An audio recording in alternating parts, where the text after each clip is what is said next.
That I'd do this. Apparently, I might have scheduled this for later. I'm not sure. If I did, I apologize. I just wanted to tweet out that I was going live to make a short video. So here I am sitting in my chair right now, the the comfy one, my my work chair, and the chair that I sit in when I make all of these here videos, with most of them. But as you can see, if you look in the background, I got my Russ Meyer collection beside me, and actually got something today, and I'm kind of excited about it because for those that don't know, hey there, William, welcome. I'm a big Friday 13th fan, and pretty much I think everybody knows that. So I was kind of waiting for this to come from Mill Creek, and hey there, Chris. I got 13 fanboy. So this was done by Deborah Sue Voorhees.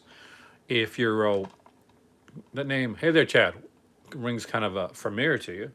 Well, there's a reason for that, and that reason would be, maybe I should turn on the light here. This is, after all, I'm using a ring light to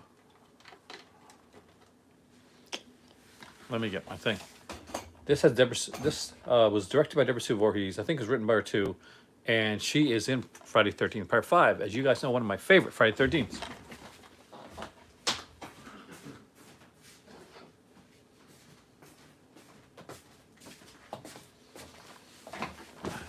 Whoa, that is way too bright.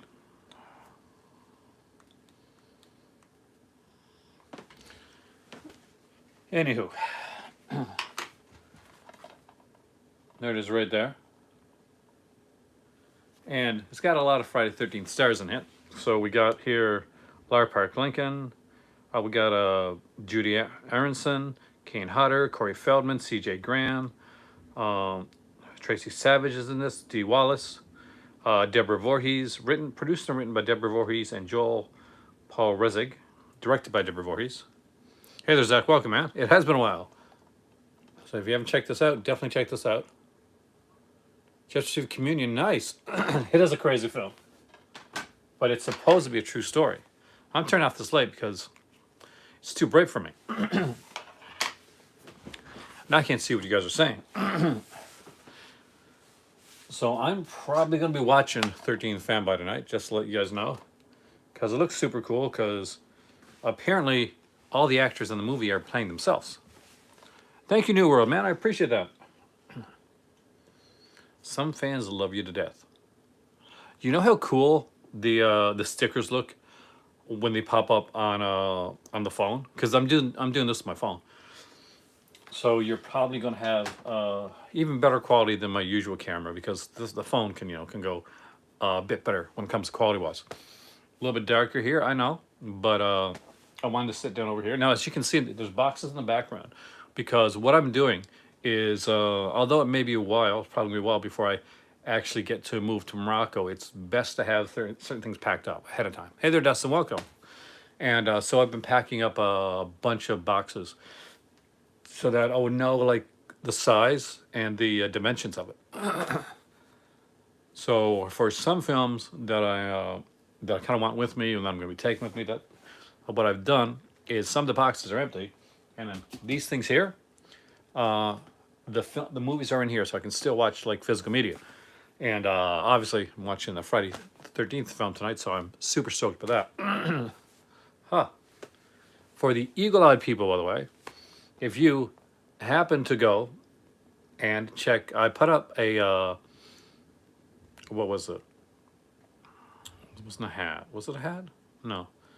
A mug and a shot glass. And I might do a t-shirt with the same design. So I did one for the movie library that was downstairs at the time that it was. Now it's pretty empty because it's all in boxes, right? But one thing I did special for you guys, because I know some of you guys are always looking at it. Hey there, Satan. Oh, I hope you're feeling better, man.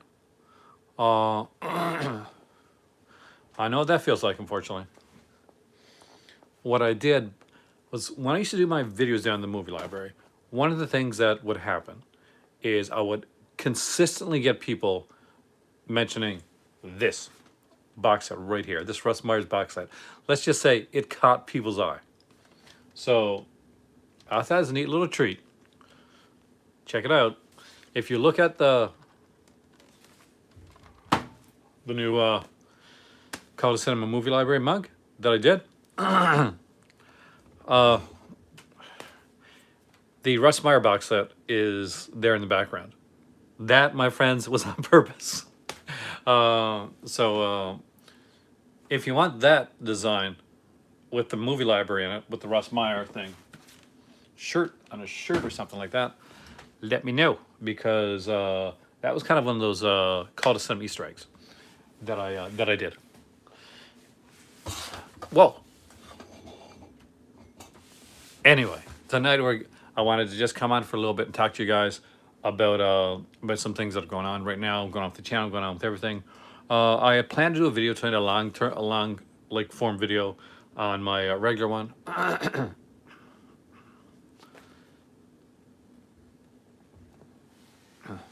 But honestly, there's not a lot of news. There's not a lot of video news to really talk about. Now, there is a few things.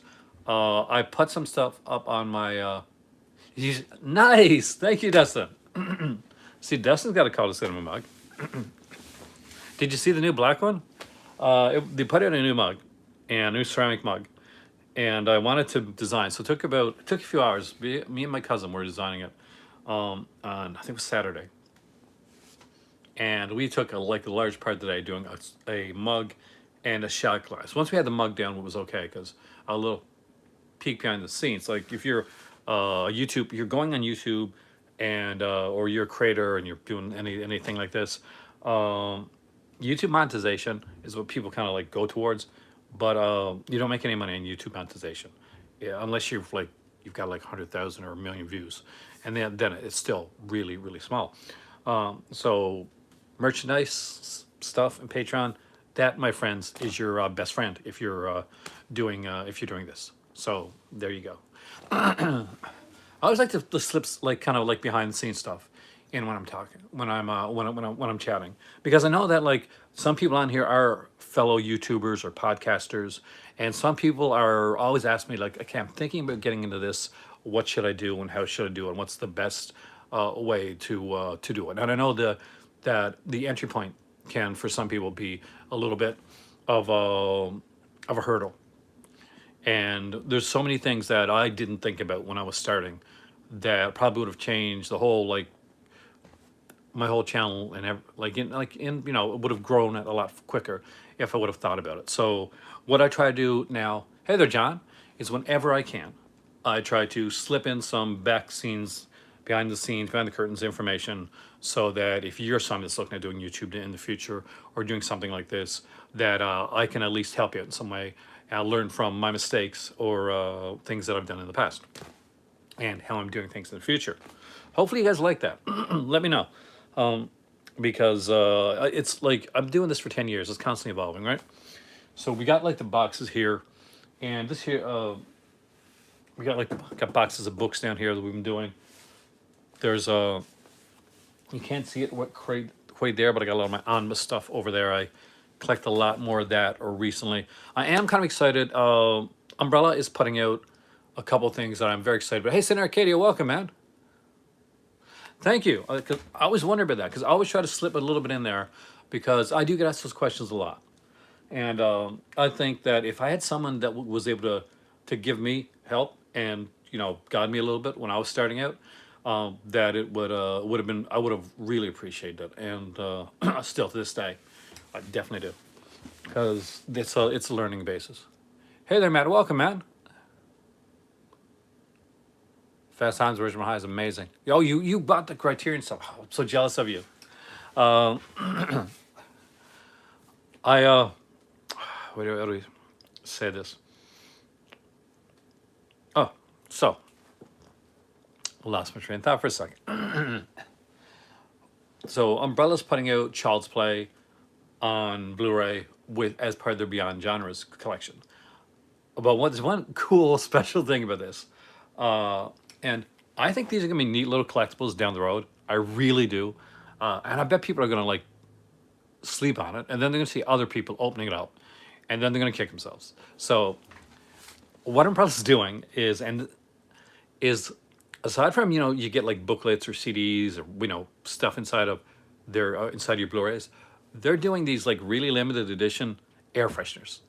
I'm not kidding. I mean, like car air fresheners. So they did one for heavy metal, and it was only for the first 100 copies of heavy metal. And now they're putting out Child's Play on Blu-ray.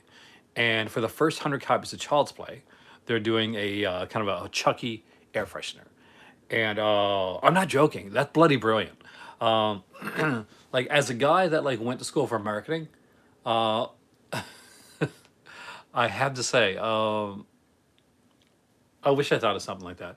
If I ever have my own label, I want to be able to do something unique like that. One thing that I really admire about some certain companies like Umbrella and Severin and Vinegar Syndrome and companies like that is when they think outside the box when it comes to how to market and merchandise their products.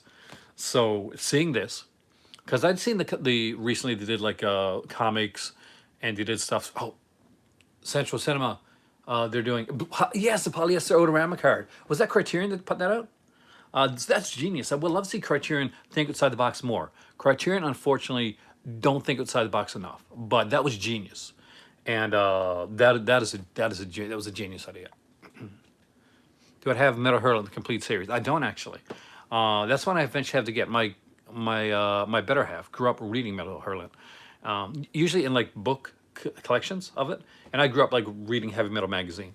It was a new line. Okay, well then there you go. All right, I was giving Cartier credit for something they didn't do, but I do like the way they put together their Ingrid Bergman box set. Ingmar Bergman, that was really really good. But yeah, thinking outside the box when it comes to this stuff, especially right now, there's so many genre labels that are out there at this particular time that you really gotta look at what's going around and see what you can do to make yourself stand out from the crowd. This isn't the first time. I think Bethania Life's really good. I like that Miller's Crossing. I really like, and Road on a Wire. Road on a Wire's a good one. I think you're gonna like that.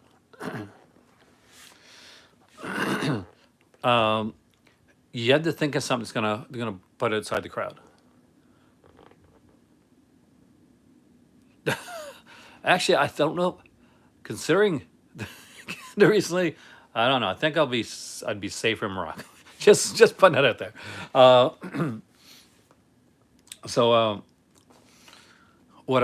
Yeah, you have to like if you're putting a Child's Play and Child's Play's been put up before. You got to say, okay, I want to do something different with it, and they're doing something different. And I really like that.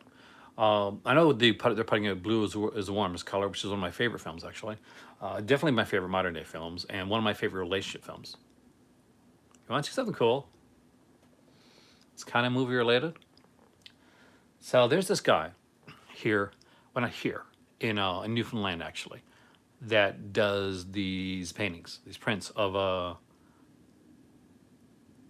characters, pop characters, but he puts them in a Newfoundland setting. I think his name's Kyle. Hold on. I'll be right back.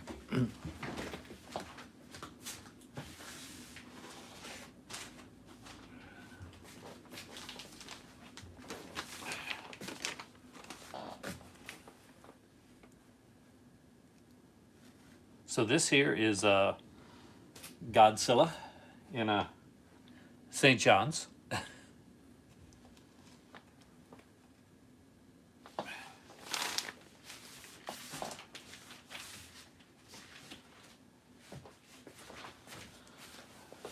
I bought that from my better half for her for was it for Christmas one year because she collects paintings, especially geeky stuff.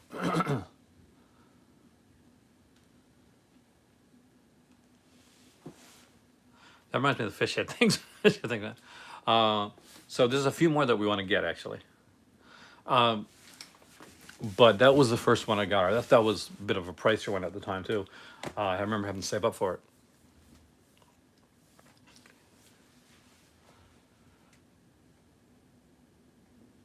it. He does some really great stuff. I mean, there's some superhero ones too, but I find they're a bit too on the colorful side. The Godzilla ones are the best ones for me.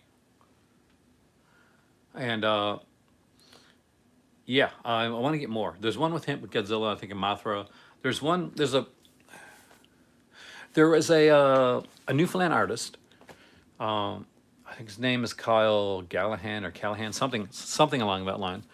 And my better half, we were at a convention, at a sci-fi convention, and he had like showed some of his work earlier that day, and my better half kind of fell in love with the art that was there, but she wanted like an actual full one of it, right? And so eventually we moved to Nova Scotia here, and I wanted to get her something Newfoundland, kind of a piece of Newfoundland, but still geeky because we're both super geeks, right?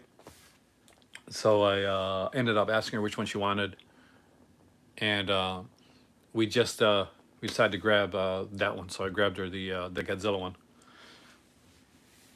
So I'm I was super excited to get it for her, and we looked on the website actually a couple days ago to get like some more Newfoundland oriented ones to because there's ones there with like if you're not from Newfoundland, you wouldn't understand some of the phrasings because there's Newfoundland terminology, but used with like Freddy Krueger or Ghostface or Michael Myers, and so it's if I ever get them up, I'll show you. I'll do like I'll do kind of a showcase type thing. So as I'm packing stuff up, I'm looking at movies. I'm looking at, okay, what have I got doubles of? What do I not actually want to take with me to Morocco? And what do I want to take? So my better half, she wants to take basically everything because it took a long time to collect these, and these films did, cost a bit of money. So the only thing I took out the Cardona collection. I took out what was it? Guys, I'm Bola Syndrome. I'm not taking those Morocco with me. Hell no. Those will probably sell somewhere down the road. Same with I got, what was the name of it?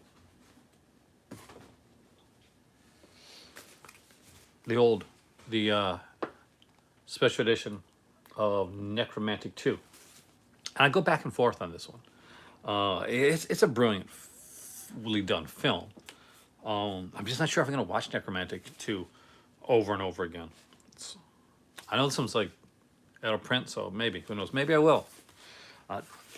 Times have been lean. I just might. We already got rid of a couple things to make some more space here. And that's the thing. So the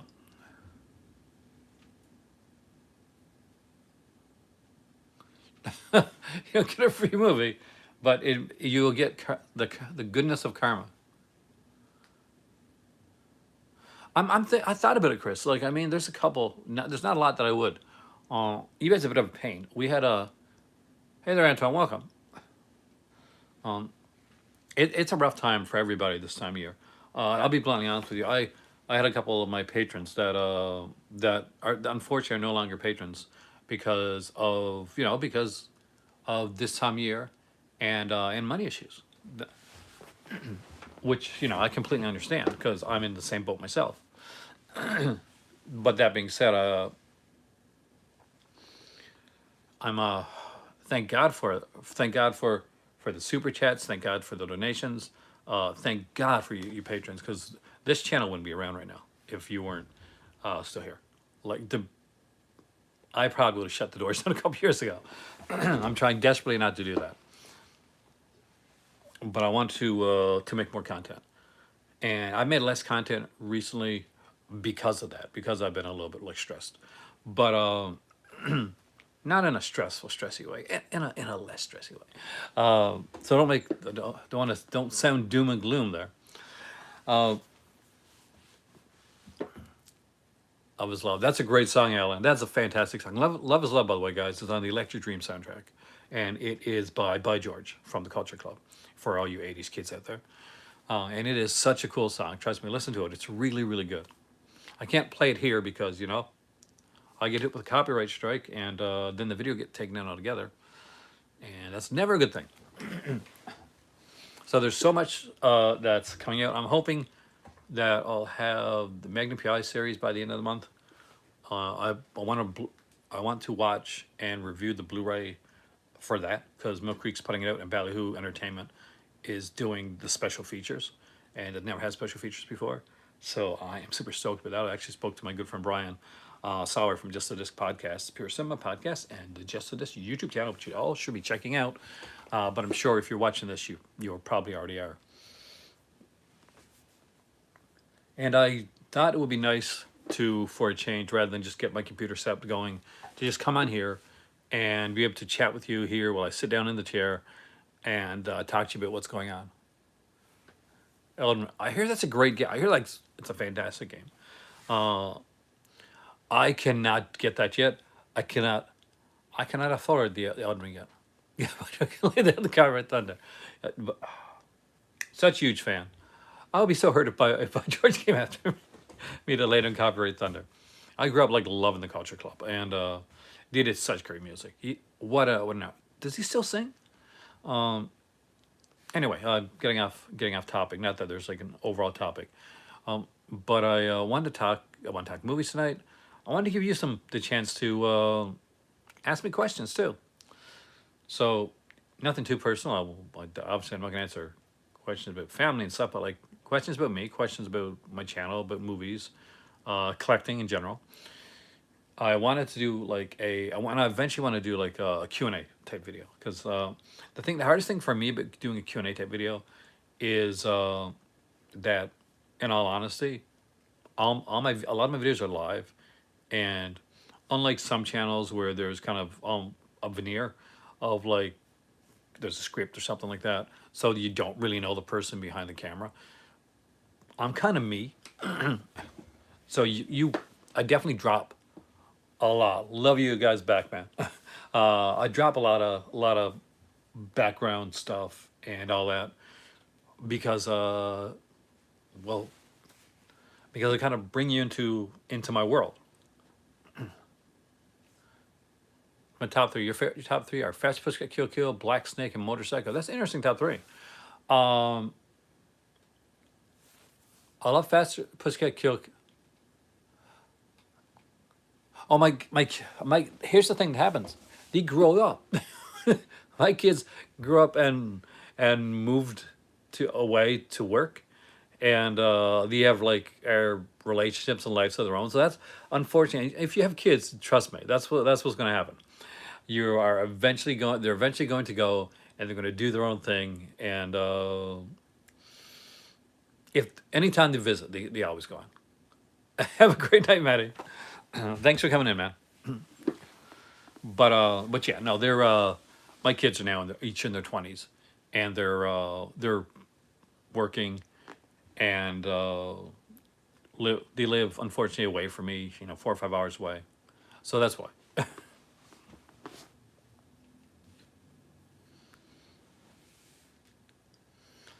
But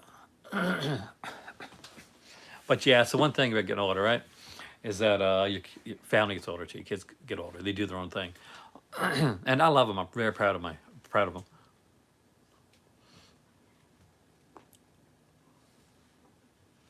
But I'm very protective and like stuff when it comes to family and stuff. So I do try to keep that outside of there. Hey, Roy, it's been a while, man.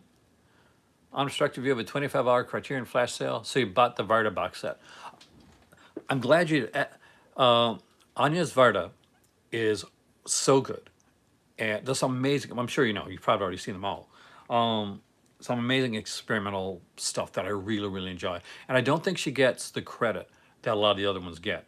And to the point where basically, I don't think that her box set was done as well as it could have been done.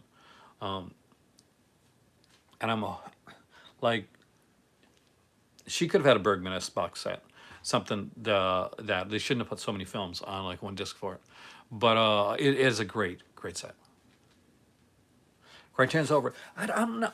See, about 5 years ago, I would have agreed with you, because do you remember the time when like on YouTube when every second video like was a Criterion sale haul video?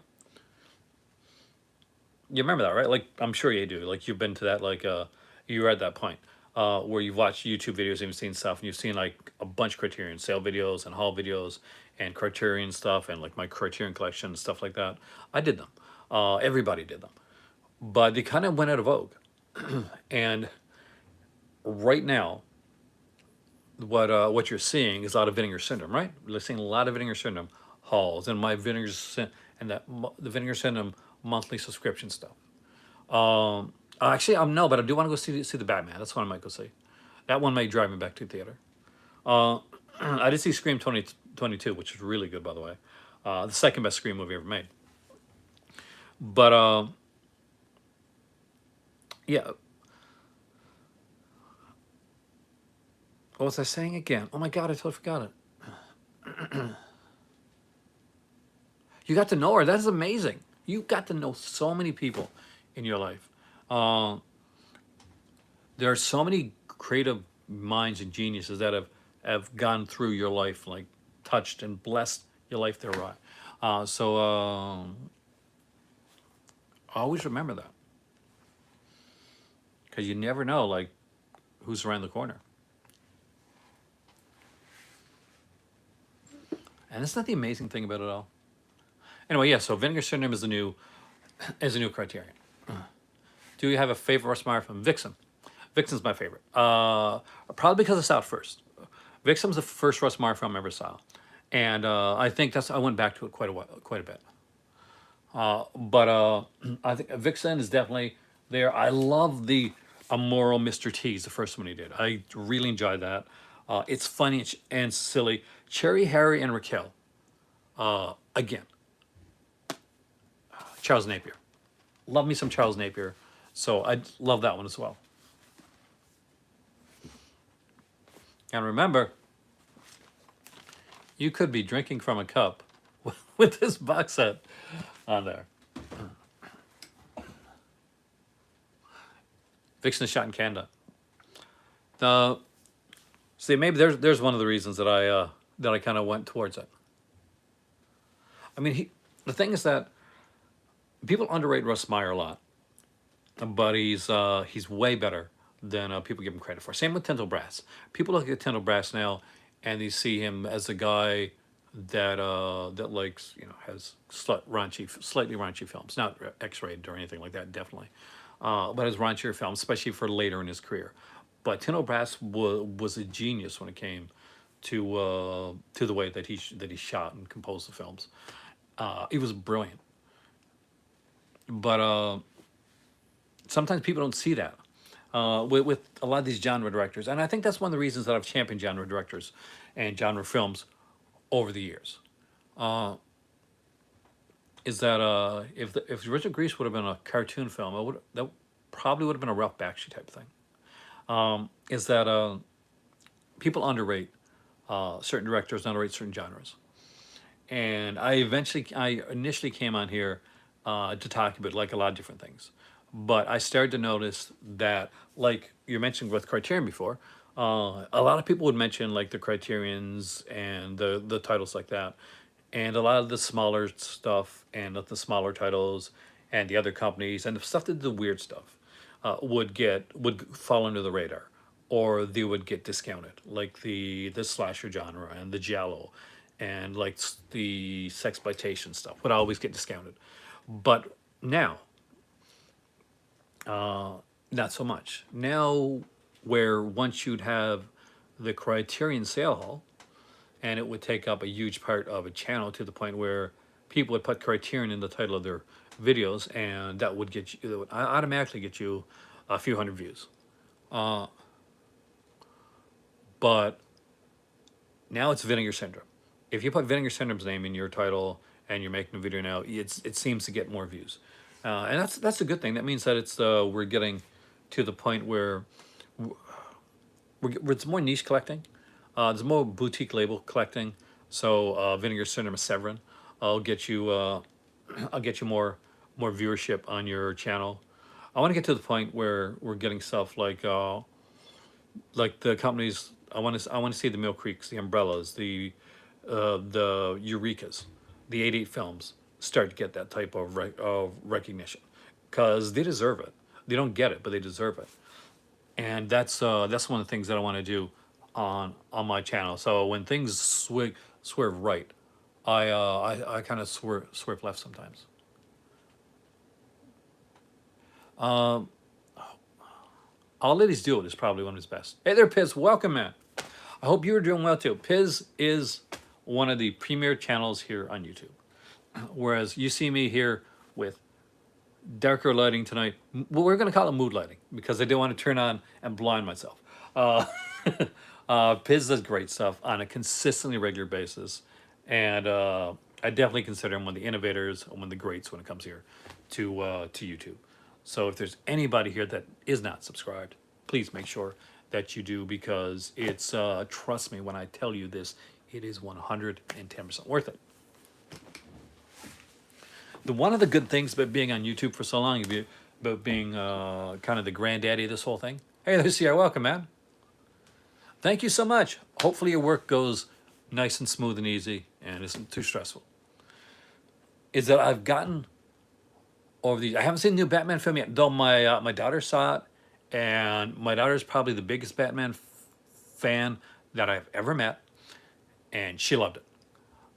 So I deserve, man. I always go by, like, when she saw the new Scream movie and she said, this is amazing, I knew I was going to like it because we kind of were in sync.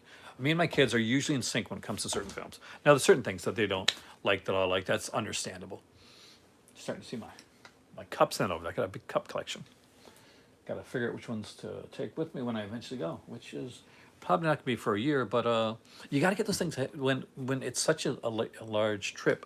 You do tend to have to get those things into your head like a long time in advance, and stuff could happen, and this could take me like a year and a half to get done. But at least I'm prepared, and I've always been like that. Oh man, Moonlighting would be amazing on Blu-ray, wouldn't it? Magnum PI's got new special features. I'm excited for that, actually. It's your favorite super? See, it's gonna be hard for my kids. See, for me, my favorite Batman like theatrical film is probably Batman, actually, 1989. I go back and forth between Batman and Batman Returns because I think they're both pretty brilliantly done. And for me, how was Gotham? This is my question. I don't want any spoilers on the Batman, but I'm gonna ask you one question: how was Gotham done? Because the best Batman movies, Gotham is like, it's literally it's its own character.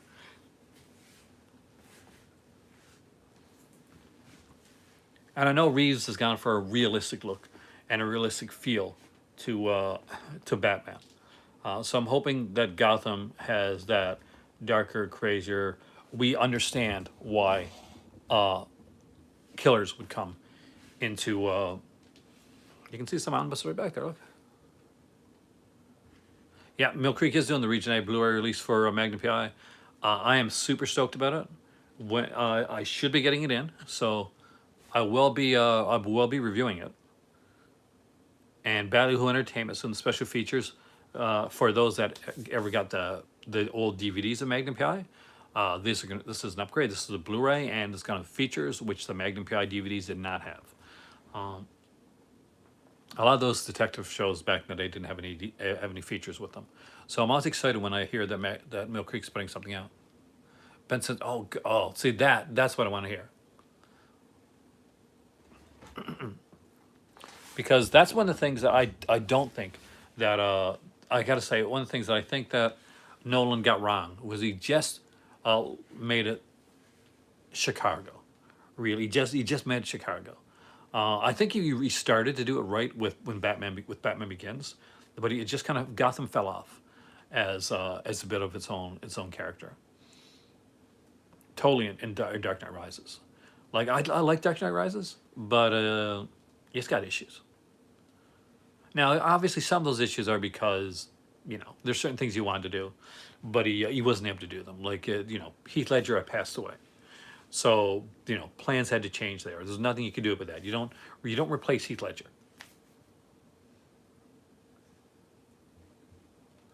It's like an Uber said. That's exactly what I want.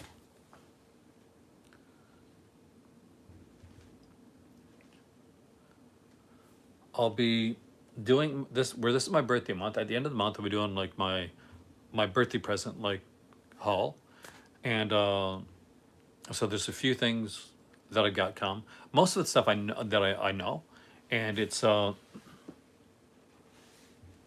just not open. It's just still in this plastic.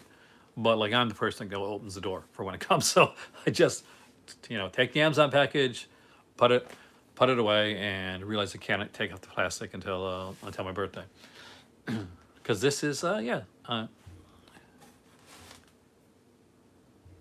I've seen the first season, Joe. I actually really like. I haven't seen the second season yet, but I have seen the first season. It's bloody brilliant. For those that haven't seen Pennyworth, it's based on the character Alfred from the Batman the comics, but it's done in an alternate universe from like the DC comics. So this is Pennyworth, where basically anything goes. It's violent. It's hyper violent. It's super cool and sadistic, and stylized, and it's got its own kind of like nihilistic style universe that is so brilliant and so well done. And I think so many people have slept on Pennywise. Uh, the Jeff Loeb Tim said that is a great omnibus actually. Um, I don't have that one yet myself. I don't have any Batman omnibuses as of. Yeah, actually, I got the Brave and the Bold. So does that count?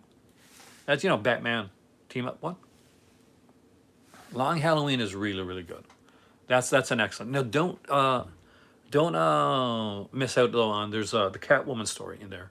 When in Rome, also really freaking good. Actually, that's a solid omnibus all the way through. I don't have the omnibus, but I've read all the stories in it. For those that turn on my channel and don't know, I'm also a big, huge comic book geek, and I would love to do much more content on comics and comic collecting stuff on my channel. But I have to. People have to watch those videos. That's true. Actually, they could call him everything but the Joker. Mr. J. But the guy that played him, Cameron Monaghan, was my favorite. Was one of my favorite portrayals of the Joker, period, because not only did he get the Heath Ledger part of it, but he got the Jack Nicholson part of it, and he got the comic book and the animated series Joker, and he kind of put it all into one. And when he initially becomes a Joker, when Cameron Monaghan initially becomes a Joker in the series Gotham, when he's just being revealed to be that character, the genesis of what's going to become the Joker, it's going to spark it. It is genius. I think they made a mistake around halfway through, and I think you know what I'm talking about. But the first few episodes with him, it is genius. And they do a lot of stuff there. Court of Owls. The messed up a bit on No Man's Land, but it got shortened. But still a great one. So if you've seen the Batman, there's two series coming out of the Batman, the film. There is one on the Penguin. There's going to be a series done on the Penguin, and there's going to be a series done. It was originally going to be a GCPD, much like Gotham was, done on the police station. But that's kind of morphed into an almost like a gothic horror series that deals a lot with Arkham Asylum. So look forward to that coming up. So if you never wanted HBO Max before, I'm gonna say this is gonna piss off some people. But I gotta be honest. Doesn't it seem like, I'm just gonna put it out there, that once the whole Snyderverse ended, things kind of came together for, for DC a bit more, because they were folks. I'm not blaming Zack Snyder either. I'm blaming DC for looking at another company and saying, "Oh, we should do this, but let's flip it and do it dark." That was a big mistake. What DC's doing right now, somebody left the channel when I said that, is genius. Because here's the thing, and I think this is going to work its way into not just uh, not just DC, but Marvel as well. In that Marvel as Disney Plus, right? Uh, DC has HBO Max, so premium streaming services.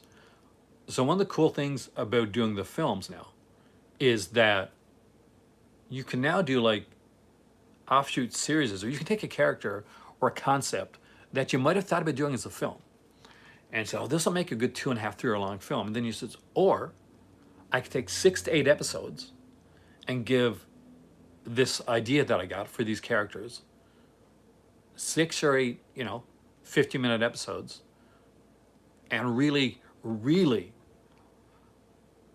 bring it out. Really, really kind of dive in and do the concept the way that it can be done.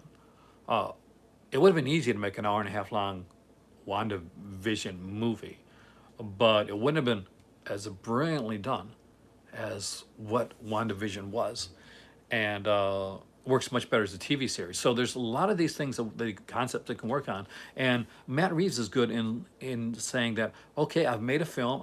Here's a blueprint for Batman. Now let's take that blueprint and spin it off. Because if you've ever read a DC comic book, you're going to know that Batman's their bread and butter right now. When they decided to like change the Vertigo label to Black Label, the first thing they looked at, they went around the table and said, okay, we've got this new adult label coming up. How much Batman can we put into this? And just go on to any of the DC, go into a comic shop and see how much Batman is there. Batman is the bread and butter of DC right now, and it's a shame that they're so reliant. To be bluntly honest with you, but they're smart here in that, okay, they've got a Batman movie. They have set up 2 Batman TV shows, and of course, I'm sure they've probably set up for another movie, whether Matt Reeves is doing it or somebody else. I'm sure Robin Pattinson is probably not signed on for just one film.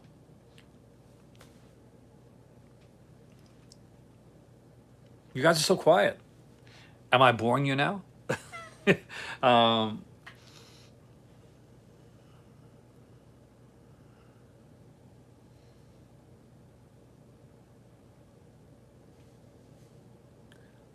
hey there, Evan. Welcome. Never late. Um, just glad you're here. See, I haven't seen the movie yet.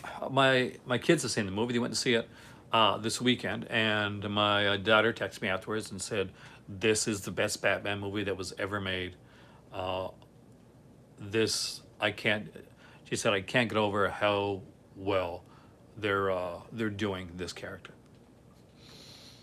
And this is one of the pickiest girls when it comes to, and I mean this in the best possible way, when it comes to her films, especially characters.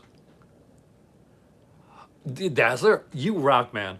Dazzler actually initially, and I'm sure you already know this if you're a Dazzler fan, was going to be a movie first. It was going to be a movie, and Dazzler was going to be a very different than Dazzler we got in the comic books. Uh, because it was, I think Diana Ross. Was it Diana Ross? It was going to be Dazzler initially. Something like that. There's going to be like somewhere along that lines. It was going to be Diana Ross. It got really changed. It was a Dazzler movie that was going to be made. It's going to be musical. It's going to be very disco. I think nowadays almost every movie Joe feels like it's got to be 3 hours long. It's the Lord of the Rings like syndrome, right? Like I think ever since Lord of the Rings, I guess we can go back even further. Ever since Titanic, like movies have starting to get longer, and I think it's because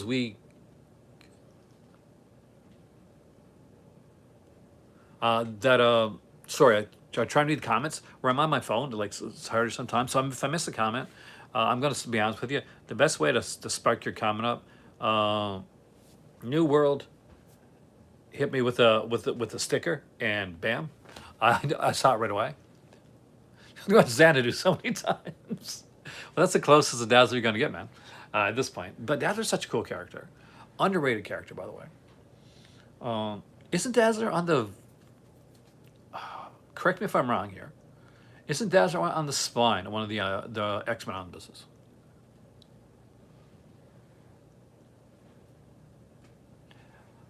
Did you really? My better half's a Lord of the Rings freak. Like she is, and she's insane with Lord of the Rings. She's read the books multiple times. She's like Christopher Lee.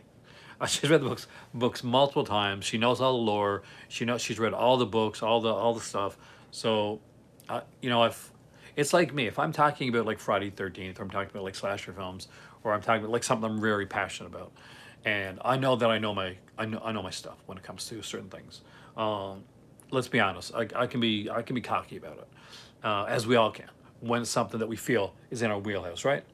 Um, that she's like that for like Lord of the Rings, not on purpose, but like all I gotta do is just randomly mention something Lord of the Rings, and she can totally break that down where it came from in a book, where it goes, what it's attached to. She's still slightly ashamed of me for not having watched all the Lord of the Rings films all the way through, which I still have yet to do, at least in one sitting. But I do I love the way those are crafted. I don't think that's what they should do. I mean, I think that's the problem is with what they've done so far, is they looked at what Marvel did and said, how can we do what Marvel did? Oh, Senna, you're missing a wide world of amazing comics. For instance, hold on, I'll be right back. Hey there, Barnabas. Welcome back. There are amazing like one-off stories like Planetary, which is incredible, and the artwork is insanely good. And this is one omnibus, and it's like $60. I think I got this like for 40 Canadian money too.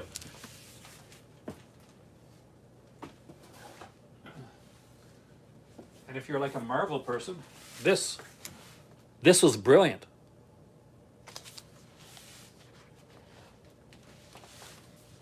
The artwork inside this is just mind blowing.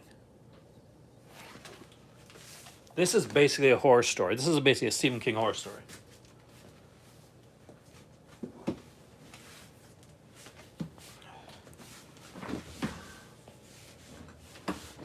Sorry, I missed your comment there. So if you said something, please repeat it.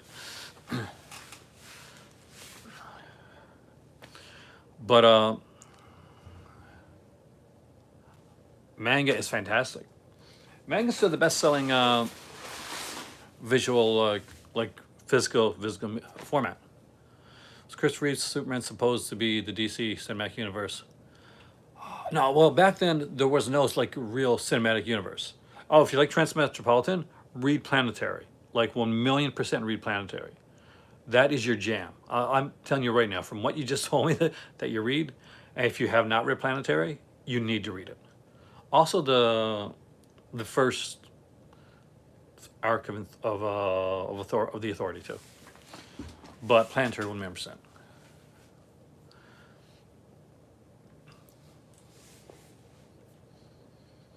Because that is like next level greatness.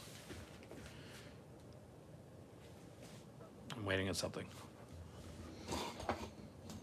See, there's like books. There's books like done through here. Yeah, I mean, like I really think that you'll dig it. There's a few there. There's always the thing is like the same with movies or comics. I can, if I know what you like, I know what to I kind of know what to recommend. Like I have friends that are just kind of getting back into it. This year, over the last couple of years, because of the way things have been, a lot more people have gotten into collecting media, physical media, books, that type of thing. So it's been a golden age for collecting, and I think it's come out of like a crazy time, really, in that we got this, a lot more people are staying at home. A lot more people, once they or and realize, okay, now I'm not at home as much. I love Evan Dorkin. um, but now, and during that time period, people started to collect more, and they're collecting more Like they're not only are they watching the streaming stuff, but they're going on like streaming services and they're realizing, oh crap, I can't get what I want to watch and I really want to see this. And then they realize that it's out there by another company or, and then and then they'll see like and like me, I'm wanting to read some comics again. I got some graphic novels. I said graphic novels are great, but they're ending, and I'm only getting part of the story. I found out there's an omnibus, and I'm like, okay, now I get the whole story in one gigantic book. I want that. Well, not really. There's no DC universe per se like early on, but yes, Superman was initially supposed to be in the Supergirl film. That's why they ended up putting Jimmy Olsen in the movie. But initially, Superman was supposed to appear at either at the beginning or the end of the film. I think at the beginning of the film, and have a kind of like more of a little cameo at the end of it as well. But they let Helen Slater, Supergirl, kind of do her own thing. Shadow comic books. The DC ones? Are you talking about like the? Was that around the time that the Phantom? Was it like Danny O'Neill that was working? I think it was Danny O'Neill that was doing like the Shadow, right? And I know John Ostrander was doing the Question at I think around that time period. And I can't remember who did the Phantom, but it was a line of premium comics, large format comics, they used to call them, that would go directly to for a lot of them, they would go directly to your comic shops. They wouldn't go to your local like supermarkets or drugstores, so you wouldn't get them on a spinner racket. You'd either have the order sent away, or you'd go to a comic shop or somewhere like that to get them. Those were ones that DC kind of went with. Vigilante was one of them. Started out as one you could actually buy in the stores, and then Vigilante became this kind of this prestige format one.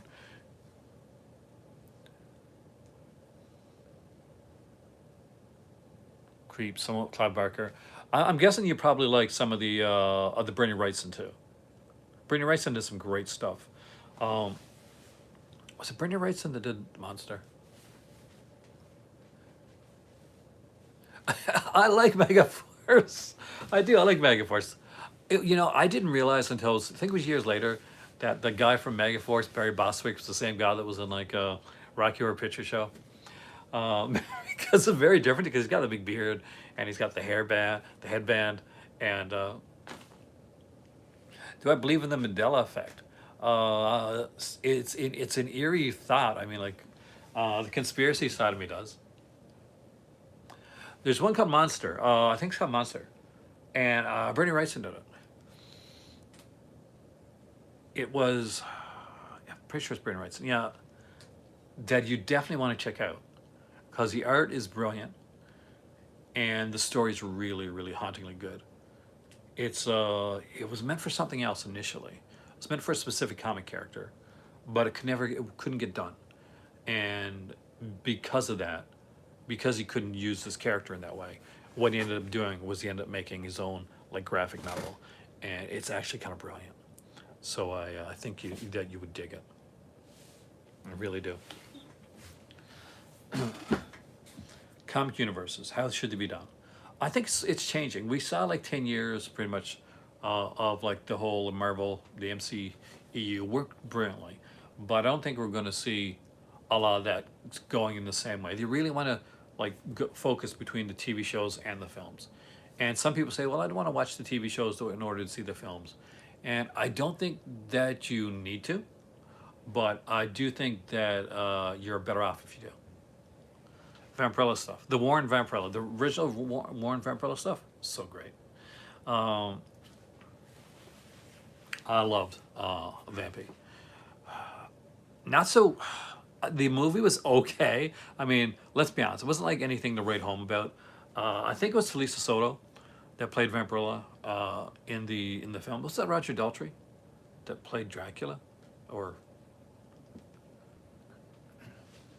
early heavy metals were really, really good. If you can get the stuff, there's actually, if you're an Alien fan, around the time when I started collecting, I was like young, and they did like a comic book adaptation, like of the movie Alien, in a few like issues of Heavy Metal magazine. Anything Richard Corbin, like Dan, anything Mobius, fantastic. And if you like that stuff, I would recommend Alejandro Jodorowsky's Dune, because that is a brilliant little documentary. Exactly. Yeah, from License to Kill. I actually did a as good a job as could be done. I know there's different actors and actresses that different actors that were throughout the years that were going to be in it. Hey, Josephine, welcome. Uh, because I know that initially they had thought about like putting who was it? I'm not sure if was Brink Stevens ever in the running. Thank you, CR. Thank you so much for coming in, man. Have a great evening. Enjoy your evening. This show has gone on longer than I expected it to be honest with you guys. I expected to do like a 10-minute show and nobody to show up. So thank you guys for showing up because I really do appreciate it. And I New World, if you're still here, I'm gonna say I 1,000,000% appreciate the super chat because I've been demonetized so often the last 2 months that I have not even gotten any my AdSense is zero. So yeah, fingers crossed.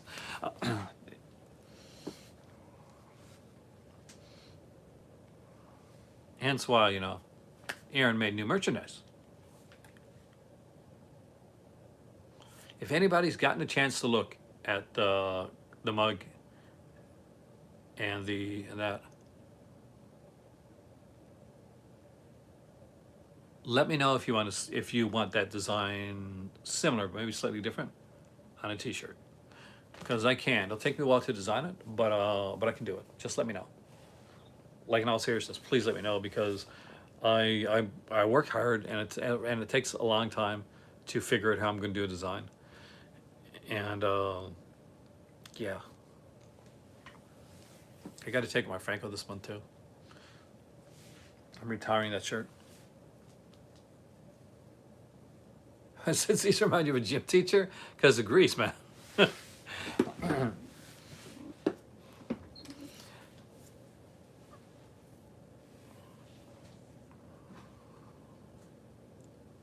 Because of Grease.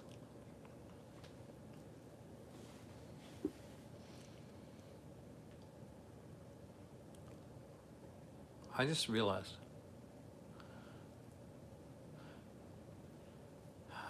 It can be like simple things. I mean, they could. What happens, I find, is when you're doing a lot of live videos, Dave. One of the things is that a lot of times they'll temporarily like demonetize you just to make sure your videos are okay. But for a long time, I wasn't getting demonetized because I guess I'd proven that my videos were live and they were okay. They were within the standards. But now more so than ever, they just get demonetized. Sometimes I don't even bother. I still try. But eventually, Josephine, I don't know how long it's going to take me though. I would like to say, yeah, moving in a couple months type of thing, but I'm not.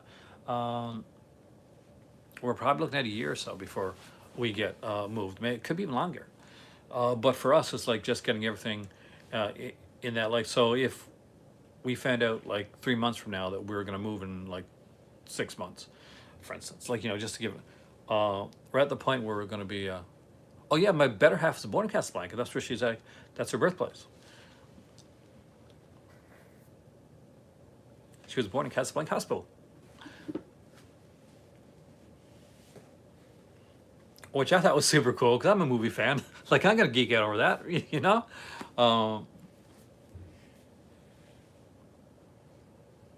Asked her if there's a Rick's place there, and I'm like, because there's not a Rick's place in Casablanca, and that like marketing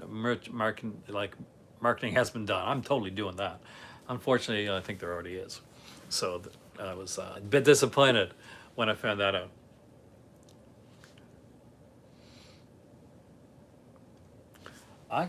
Is it here? No, it's not here. Damn.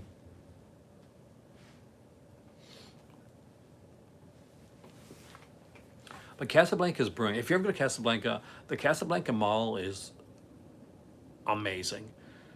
Oh, I'm not quite sure if they still have the other place where you can buy like actual physical media, because I remember about some Arrow films there, about like a Claude Chabrol collection, which was really, really good. And the only problem is that there's a lot of it is in French, right? So you got to know like French in order to watch some of it, because some does not have English uh, su- subtitles, because basically it's coming over from Paris, and in Paris they're not worried about English subtitles. That's for sure, right? That's like if you go to Montreal, you find all these cool movies in Montreal and sets and stuff like that, and they're all in French. Hey Cam, welcome man. Uh, it's not, but it is what it is. It's I'm lucky, like in all honesty, like at a time when it can be rough, like for people like finding employment and or anything like that.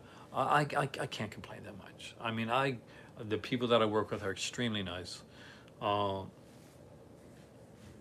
Very easy to get along with. Like customers can be a bit harsh. So, when you're on the phone, if you're calling up somebody to order something or to check on like an order, be nice. Like that's my that's my thought on it. Just be nice. Don't There's people on the other side of the whether you're at a store. Don't be a Karen. Don't get yourself caught on a Karen compilation, which are hilarious to watch, by the way. But my blood boils sometimes when I'm watching them. I've gotten into watching these Karen compilations recently. I really have. What horrible, right? But don't Karen's allowed. Yeah, and that's the thing. Like one of the things that we want to do eventually when we go to Morocco is like we're setting up a B&B, a bed and breakfast, because we have a very large area for that. And I'll be like running the marketing side, and like kind of like I'll be the Mr. Rock of that area. So yeah, no Karens are gonna be allowed there. It's gonna be a Karens free zone. That's for certain. No chance. Oh, dude, I will. I'm such a kid. I would love a Trios. Do I have the Treasured Sarah module? I do actually. That's already packed.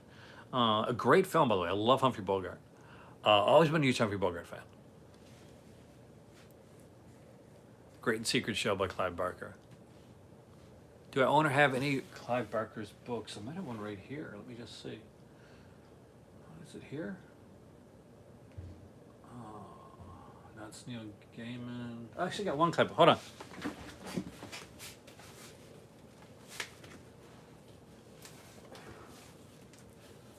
I actually really like this one. So if you never read this is actually really good. Days of Magic, Knights of War, Abarat.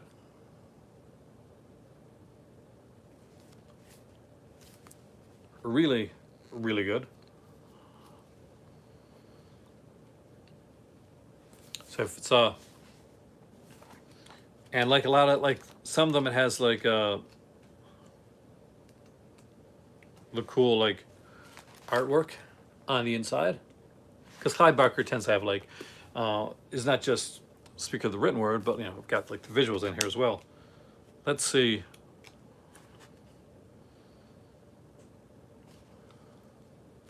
The poem of Abarat.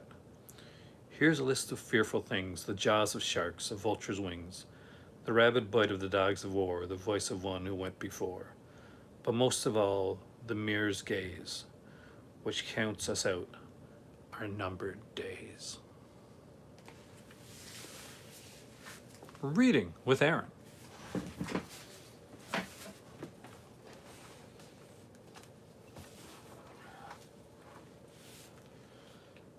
But yeah, I collect a lot, not just like, yeah, but I have everything from like Fangoria's vampire book. Some pictures in the middle of that one too. Late Ben Cross's Barnes Collins.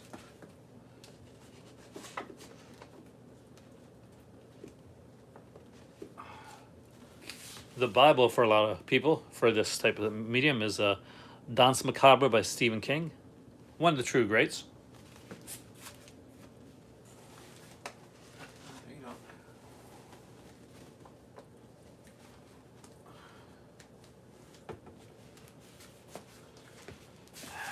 got a lot of different books on horror films, on different types of movies. Book by Siskel and Ebert. Just some different stuff. I got Fraser Hines' book, the guy that played Jamie in Doctor Who, he was the second Doctor's companion, and I got to meet him. He signed the book for me.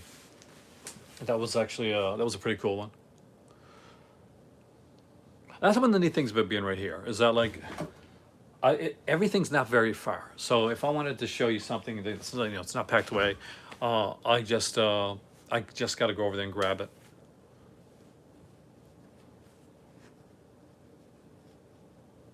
Dead Men Don't Wear Plaid is a great movie, Alan. I love that film.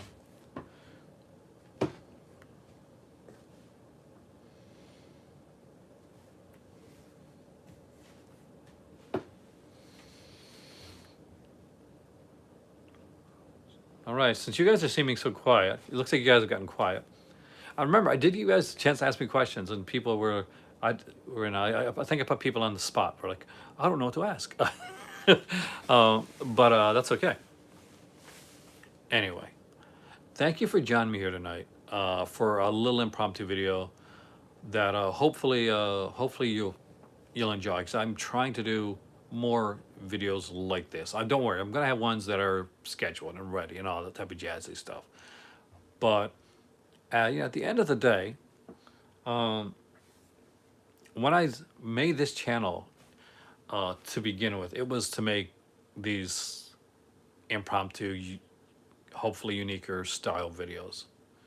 I don't think you're ever going to see me being the uber scripted guy. I will stay the Hunter S. Thompson of YouTube. I'm gonna be completely gonzo when it comes to that. A pleasure is all mine, man. Hit it a cappella. She travels around the world. Okay. Thank you so much for joining me tonight. I am Aaron. You guys are the call to cinema. You guys rock. There is always another book. There is always another movie, but there's only one of you. So treat yourself nicely. Be kind you.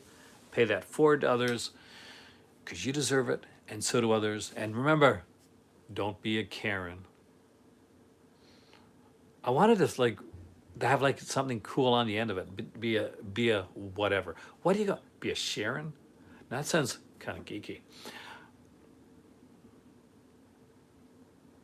I don't know. Be a Godzilla. That sounds wrong. Destroy villages. No. Be you. Be awesome. Be great. Be seeing you soon.